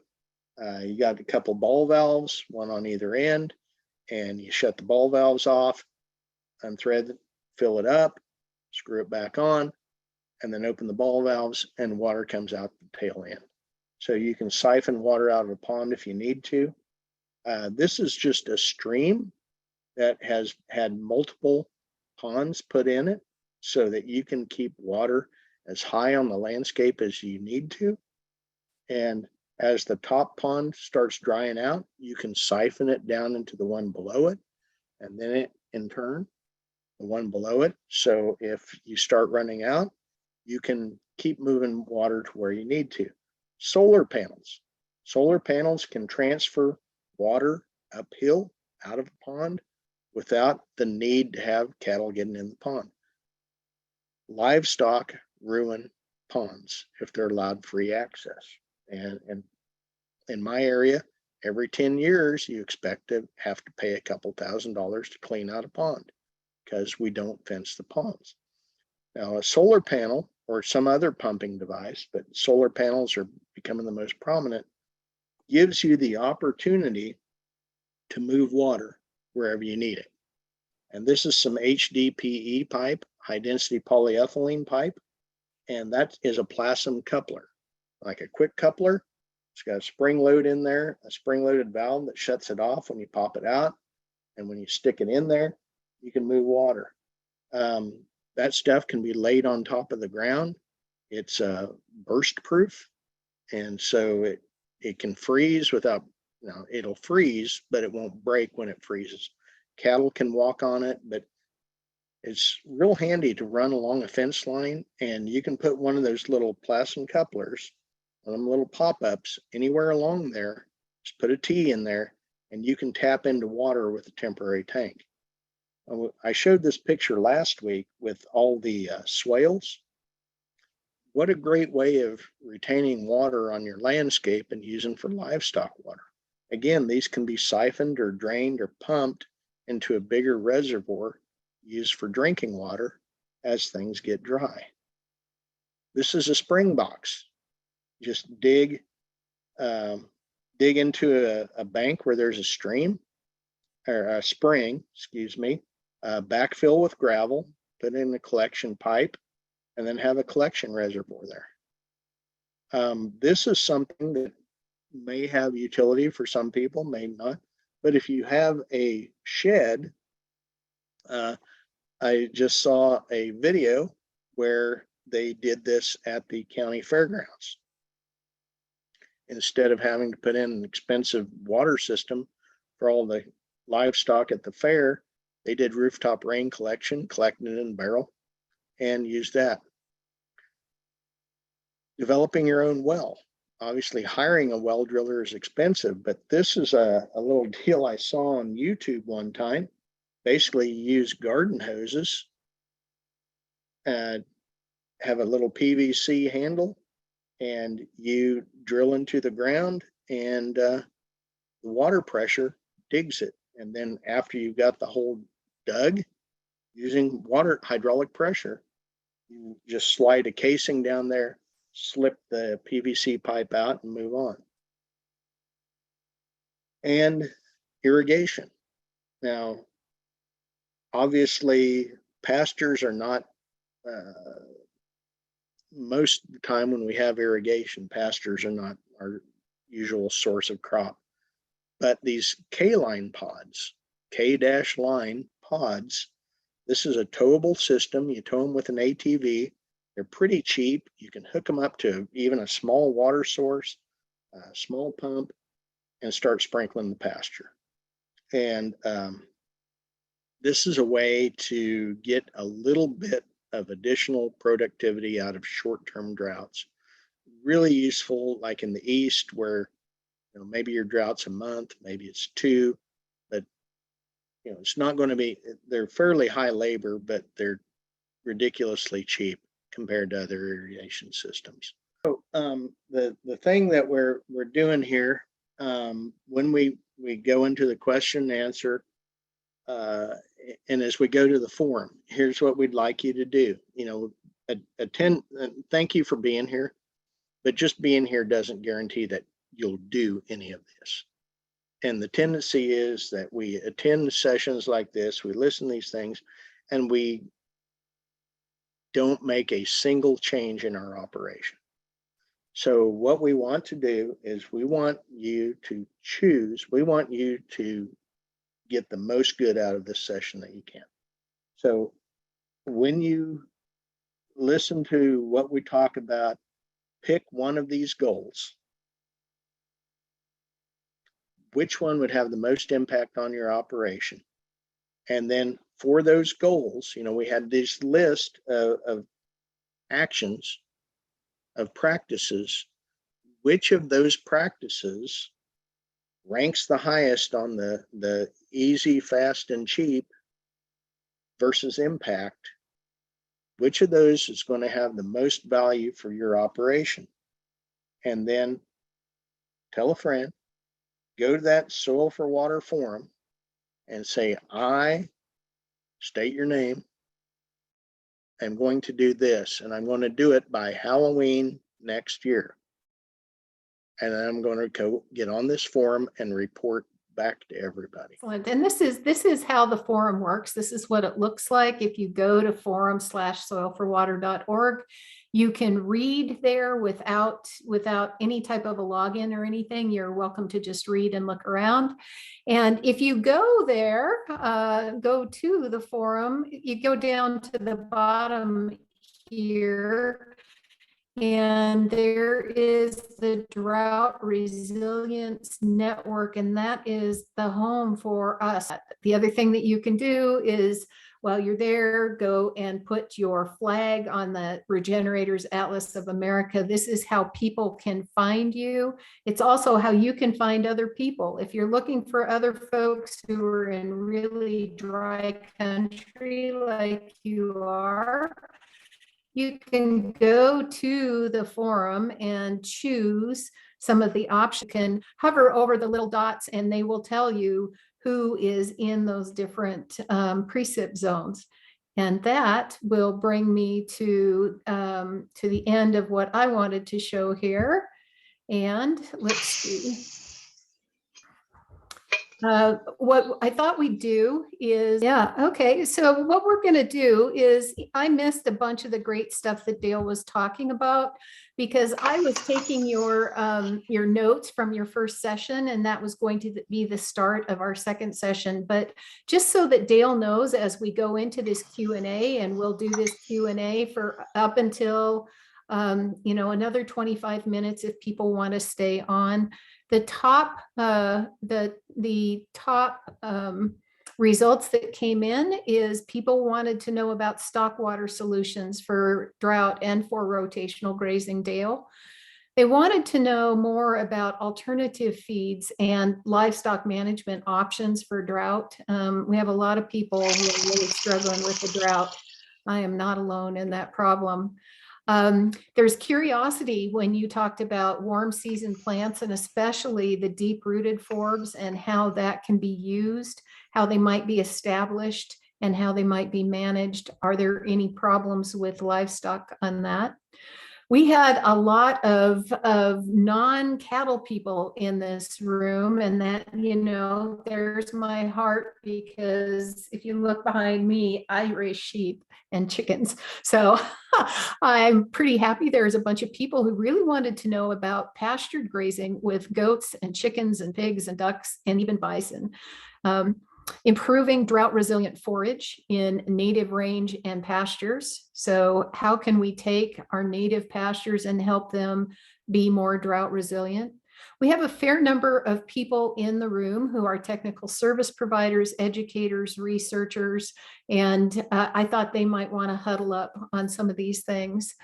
Of course, people who are curious about some of the real how-tos and the infrastructure that's necessary for managing rotational grazing. So if you're intensifying your grazing, how might they do that? And last of all, here's another signpost of going through drought. A lot of us have weeds, and we're wondering how to manage it so that those weeds are not as detrimental as they would be. And so, Dale, I think what we would like to do, knowing that these are the general topics, if you would like to, maybe pick one of these and just a 2-minute answer. And then what we'll do is, if people want to raise their hand in Zoom, here, I'll stop my share.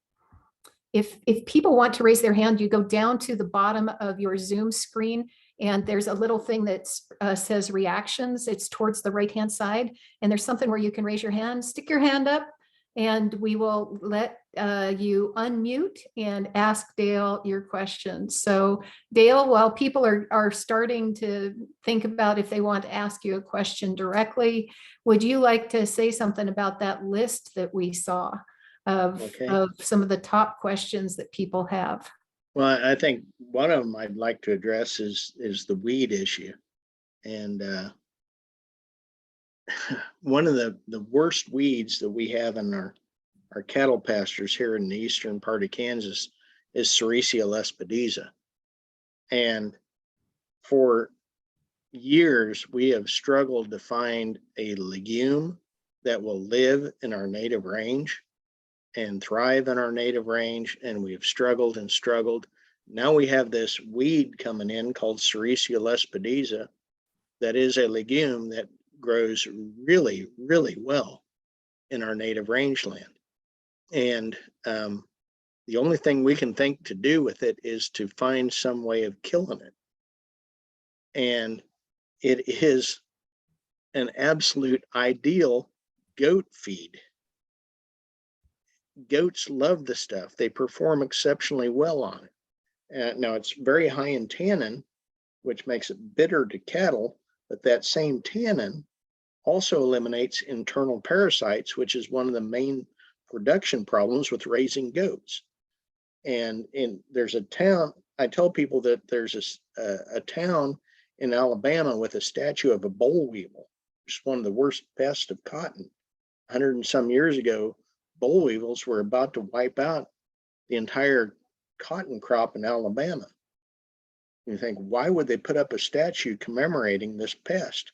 Well, it's because it made cotton so unprofitable, it forced them to find rotational alternatives to cotton and things that they could rotate with, because cotton was destroying their soil. The soil erosion involved with raising cotton was going to destroy every farm in the South at one point. And it was the boll weevil that forced them out of their myopic vision. In the same way with Sericea lespedeza. We need to diversify our livestock on a lot of our cattle ranches. And I was glad to see a lot of people talking about goats and sheep and pigs and chickens and bison. We need that diversity. The herds of animals that wandered all over this country and all over the world were not one species of livestock. There were multiple species of livestock. And because there are multiple species of plant, a healthy rangeland has plant diversity. I think your first solution in weed control is to manage your grazing so that animals eat weeds. That's with your daily movement rotational grazing. And I can't stress that enough. The second one is to diversify our livestock. Find something that eats your weed. And for Sericea lespedeza, that's goats. And Sericea is a problem, but it's a cattle problem, but it's a goat opportunity. And we really, really, not only can goats turn Sericea lespedeza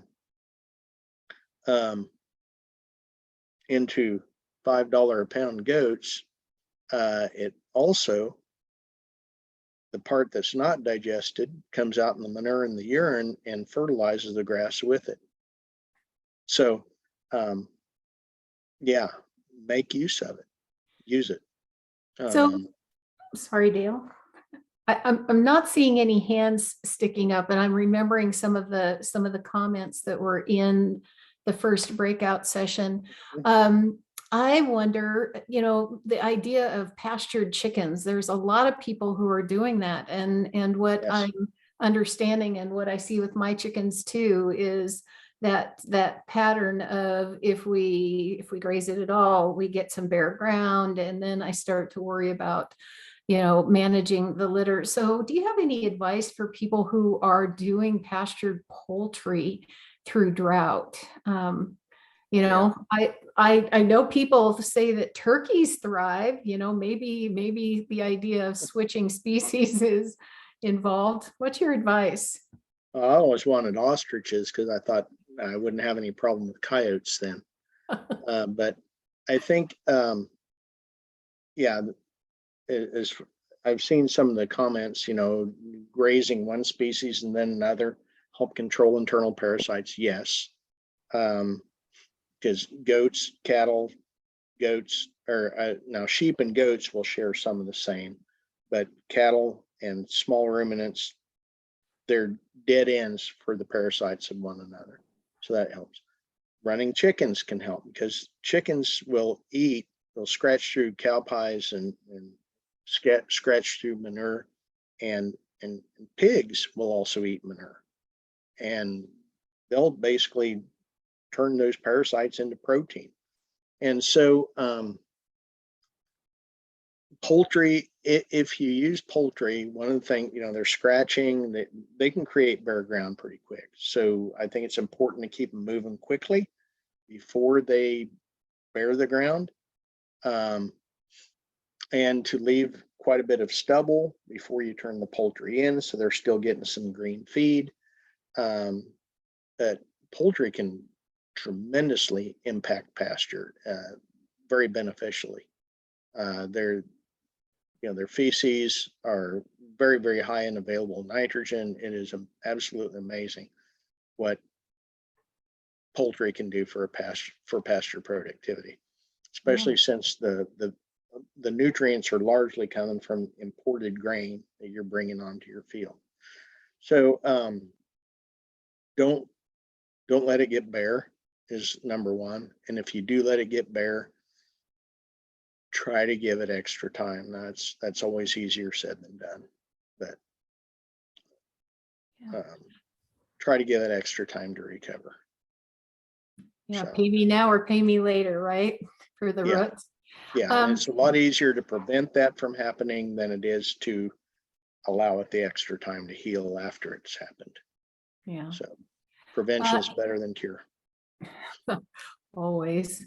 Anthony Collin, you have your hand up if you'd like to unmute and ask your question.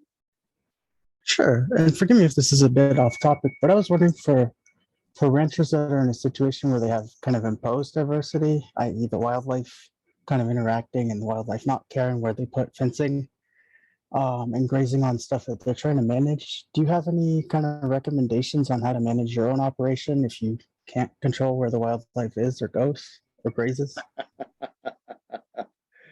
Well, they do need to be accounted for. I mean, they are part of the part of the problem is of course that they're going to tend to wildlife are going to tend to go to the tender young regrowth, just like our livestock will if we don't prevent them from doing that. And depending on the livestock, or depending on the wildlife, some of them are willing to cross electric fences much more readily than others. Elk basically, I think, see electric fences as a challenge. That's something that elk tend to laugh at, in my experience. Other wildlife will respect electric fences once they've been buzzed a few times.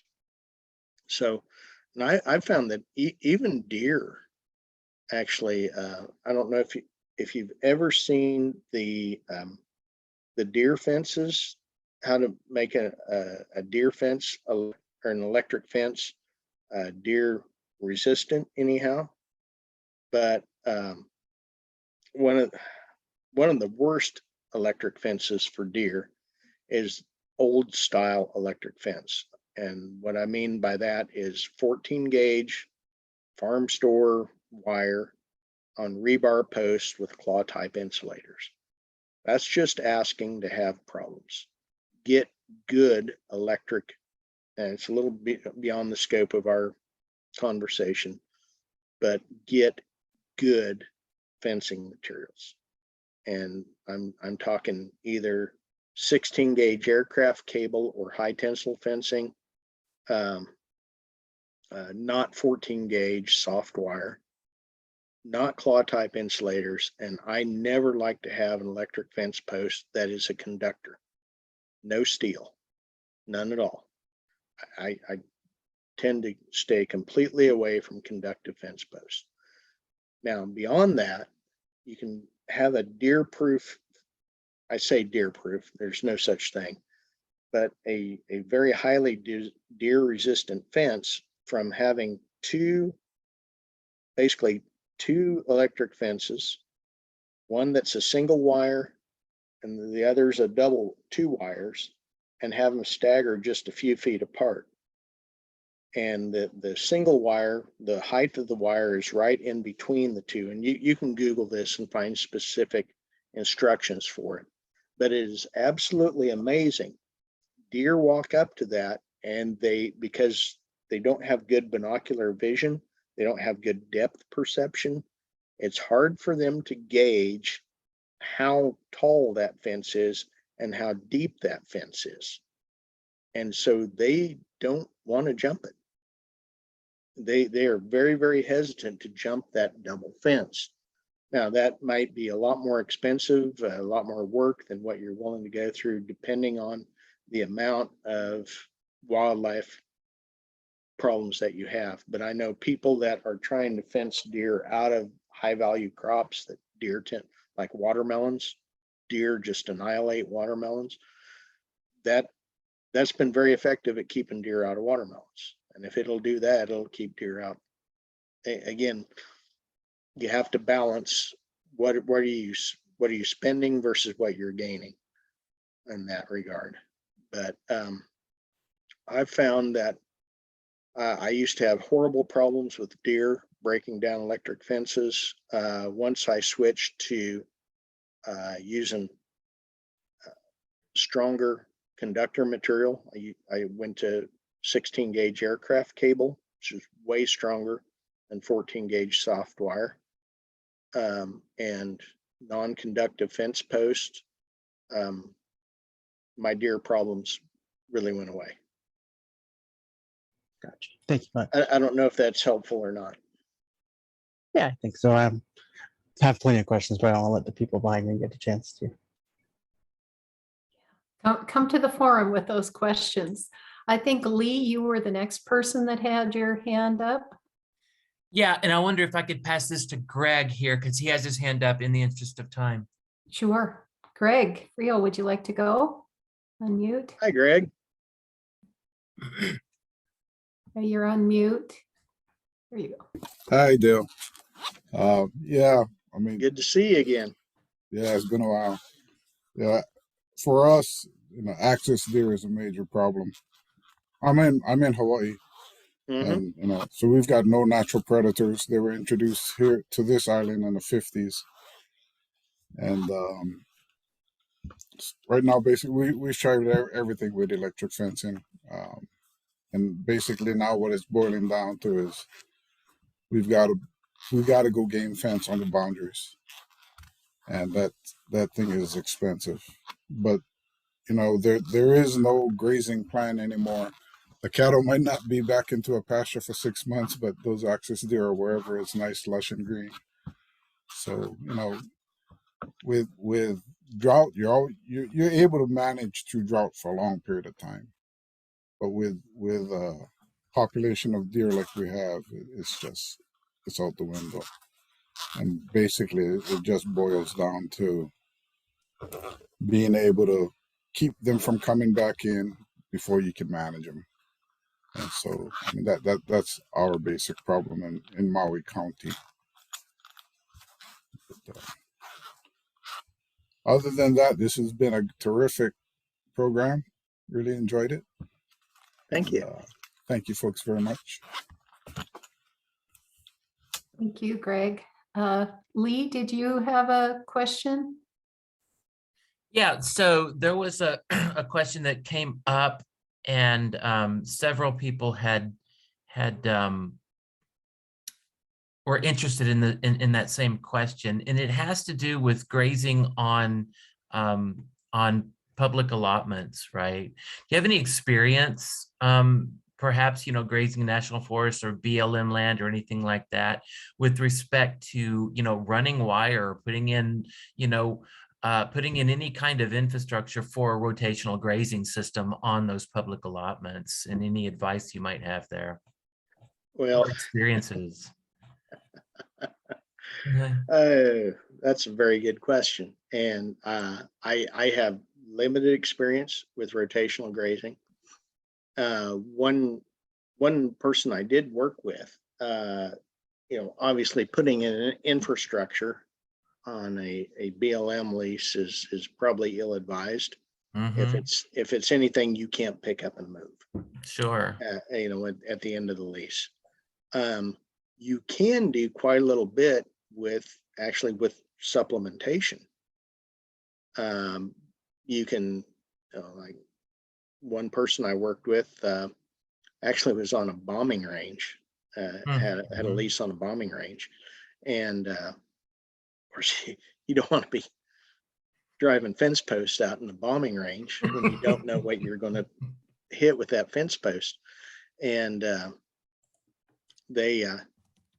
but they got a siren, and they fed, cottonseed cubes, and they would move to a different part and of that pasture and would supplement the animals in a different part of the pasture.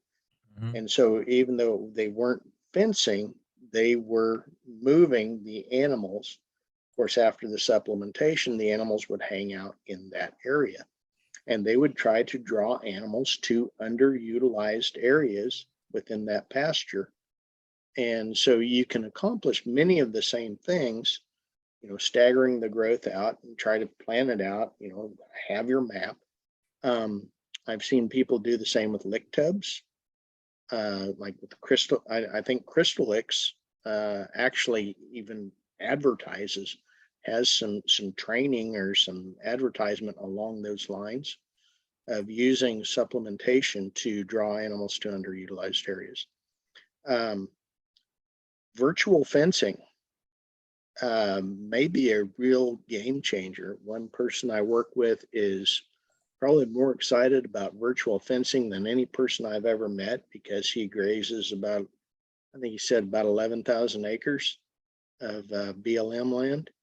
And, it's mountains, it's hard to put a actual fence in Mhm. anywhere.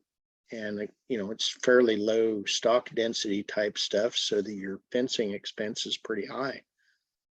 But if you have the ability to use a virtual fence and just have your little tower that, and I don't understand virtual fencing enough to really do any more than make myself sound really stupid here. But one of the possibilities with virtual fencing systems, as I understand it, is that you can have a little wagon that you can tow around from place to place, and the animals get buzzed if they stray too far from it. So you just move that around in the pattern that you want, Mhm. and the animals follow it. And you don't need fencing infrastructure that way. So there's a lot of technology. There's a lot of times we say we can't do something. We just haven't been creative enough. Yeah. Well, I mean, Greg just messaged me and reminded me of Steve Cody in his book Stockmanship. That could be another thing. It's just actual, horseback and herding the animals where they want, where you want them to go. And so there's Way it was done for centuries. exactly. And so if anybody out there is interested in that, you can Google Steve Cody, COTE, Stockmanship, and I believe you can still find his book online for free. So, And a gentleman named Bob Kinford mhm. teaches instinctive migratory grazing, Mhm. which is simply training the animals to rotate themselves. Right. And it's, you wouldn't think it would work. But That's appropriate technology, Dale. yep, Yeah. there we go. You So- wouldn't think it would work, but apparently it does. So Mhm.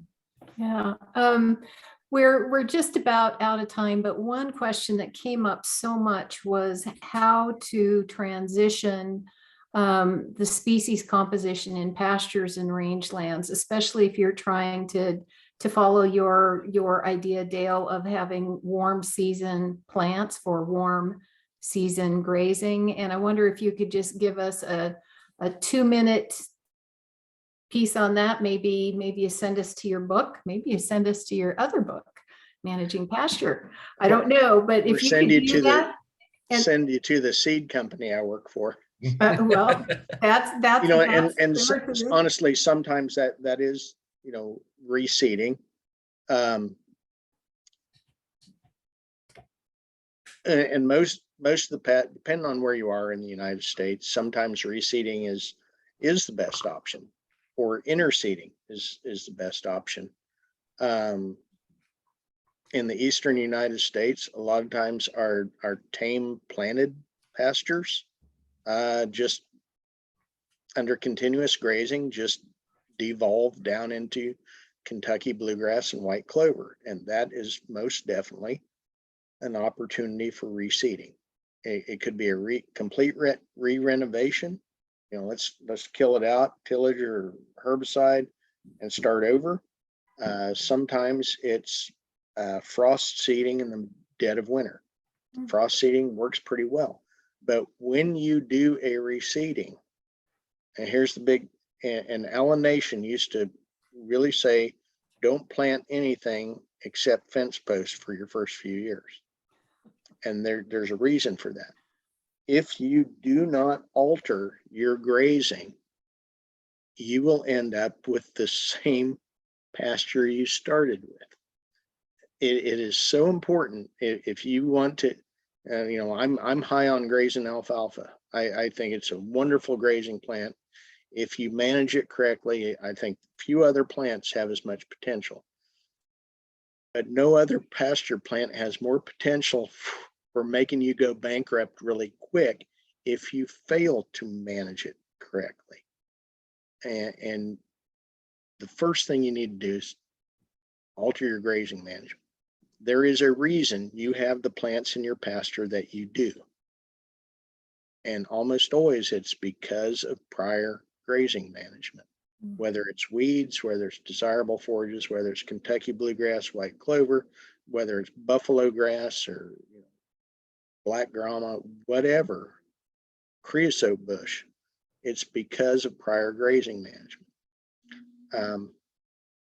Seed, you know, some people say you should never plant seed. I'm not in that camp. Of course, I work for a seed company, so I probably wouldn't be employed if I believed that way. But seed will never trump grazing management. Put the grazing management in place and you will get far more good out of whatever seed you put out there. I think that's probably the single biggest lesson that I could give you on this. I wish we had time to cover all these questions. I can see all kinds of things that I'm just itching to jump in and answer here. Yeah.